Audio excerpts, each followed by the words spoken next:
Monsieur Vazé, le bienvenu ici à Stuttgart, en Allemagne.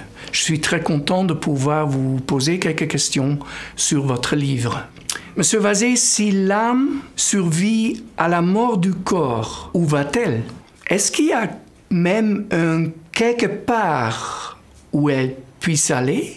Pour un matérialiste qui pense que seule la matière existe et il faut pouvoir voir quelque chose pour croire en son existence, il n'y a nulle part où on peut aller, donc il n'y a pas d'au-delà parce qu'il est invisible, cet au-delà.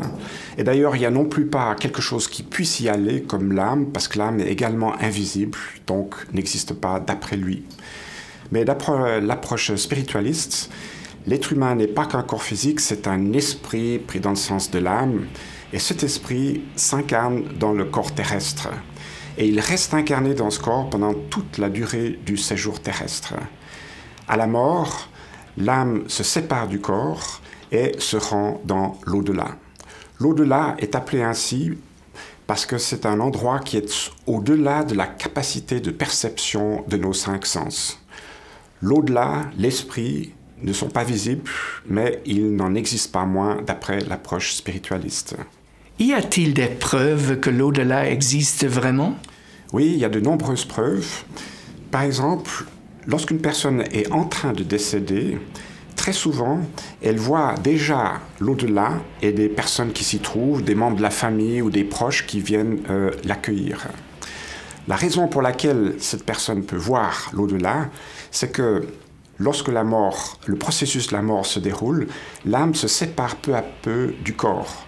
Ce qui veut dire que l'âme ne voit plus avec les yeux du corps physique son entourage terrestre, mais commence à voir son entourage subtil, c'est-à-dire l'au-delà.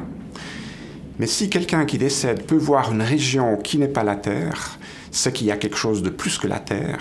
Et s'il s'y trouve des gens qui ne sont décédés, qui ne se trouvent plus sur la Terre, c'est bien que les décédés, les âmes des décédés, se rendent quelque part, qu'il y a quelque part, et que ce quelque part est l'au-delà.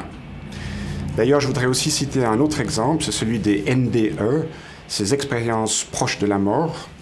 Dans cette situation-là, il y a des gens qui décèdent et grâce aux techniques de réanimation qu'on a de nos jours, sont ramenés à la vie. Et ces personnes disent qu'elles n'ont pas cessé d'exister, elles se sont senties sortir de leur corps, donc leur âme est sortie de leur corps, qu'elles ont traversé un long tunnel qui les a amenés dans une région merveilleuse qui était similaire à la Terre, mais n'était pas exactement la Terre non plus, parce que c'était, et pour sûr pas la Terre, parce que c'était beaucoup plus beau, plus lumineux, plus subtil. Et là, ces gens-là aussi ont été accueillis par des membres de leur famille ou des proches qui étaient déjà décédés et qui se trouvaient là pour les aider dans cette période de transition de leur existence. Donc là, de nouveau, on voit que la personne se rend dans une région différente, elle rencontre des gens qui ne sont plus sur la Terre, donc cet endroit-là en question, c'est ce qu'on appelle l'au-delà. Est-ce que l'au-delà est alors l'endroit où tous les morts sont réunis? Oui, les décédés se rendent tous dans l'au-delà, mais ça ne veut pas dire qu'ils sont tous au même endroit.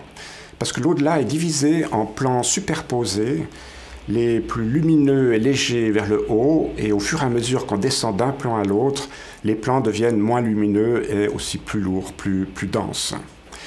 Et les âmes des décédés sont réparties dans ces plans en fonction de l'affinité, c'est-à-dire les âmes les plus lumineuses et bonnes dans les plans supérieurs et celles qui le sont moins réparties dans les plans inférieurs. Alors, comment est-ce qu'on sait qu'il y a différents plans dans l'au-delà? Une des manières de le savoir est que certaines personnes qui sont dans l'au-delà peuvent communiquer avec des gens qui sont encore sur Terre par l'intermédiaire de médiums. Et ces décédés, ces âmes qui sont dans l'au-delà, peuvent raconter ce qu'elles y vivent, et certaines racontent comment elles sont passées d'un plan à un autre, qui devenait de plus en plus sombre et lourd, et ensuite, quand elles ont compris les leçons que leur donnait la vie, sont remontées d'un plan à l'autre dans des plans de plus en plus légers.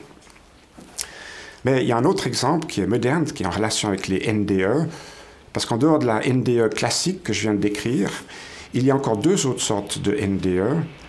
La NDE infernale, dans laquelle la personne, après avoir traversé le tunnel, est arrivée dans cet endroit qui était très beau, elle était accueillie, descend ensuite dans un plan qui est sombre et dans lequel les gens ne sont pas du tout gentils, sont plutôt agressifs et violents.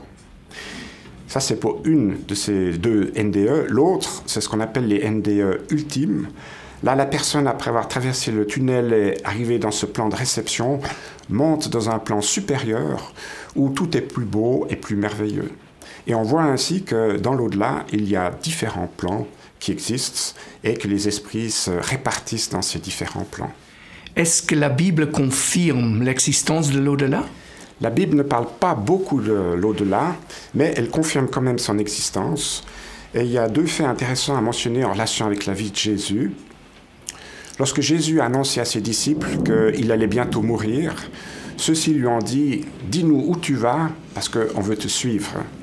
Et il leur a répondu que là où il allait, il ne pouvait pas le suivre, mais qu'il fallait qu'il soit rassuré parce que dans la maison de son Père, il y avait de nombreuses demeures. Dans la maison de son Père, c'est-à-dire la création, il y a de nombreuses demeures, c'est-à-dire de nombreux plans dans lesquels il pouvait se rendre après la mort. Le deuxième exemple que je vais donner est ce récit que Jésus a fait à propos du pauvre Lazare, le mendiant, qui vit sur le pas de la porte d'un homme très riche qui lui donne jamais rien à manger ou très très peu. Et l'homme riche et le pauvre homme décèdent et ils se retrouvent dans l'au-delà. Lazare, le mendiant, se trouve dans un plan vers le haut, qui est beau, il est bien, et l'homme riche se trouve dans un plan inférieur, qui est plutôt ténébreux et difficile, désagréable. Et il a très soif, et il aperçoit là-haut, dans l'autre plan, Lazare, et lui, il crie « Est-ce que Lazare pourrait pas m'amener quelque chose à boire? J'ai tellement chaud et soif ici en bas. » Et il lui est répondu, c'est un récit donc qui est attribué à Jésus, « Non, il y a un gouffre entre les deux endroits pour pas qu'on puisse passer facilement de l'un à l'autre. » Ce qui montre aussi donc que dans l'au-delà, il existe différents plans. Est-ce qu'on peut dire que l'au-delà correspond au paradis? Non, l'au-delà ne correspond pas au paradis. De tous les récits qui sont faits sur l'au-delà, il n'est jamais question que l'esprit humain soit originaire de l'au-delà. Il est toujours question que l'esprit est originaire d'un plan qui se trouve au-dessus de l'au-delà, du plan spirituel qu'on appelle le paradis.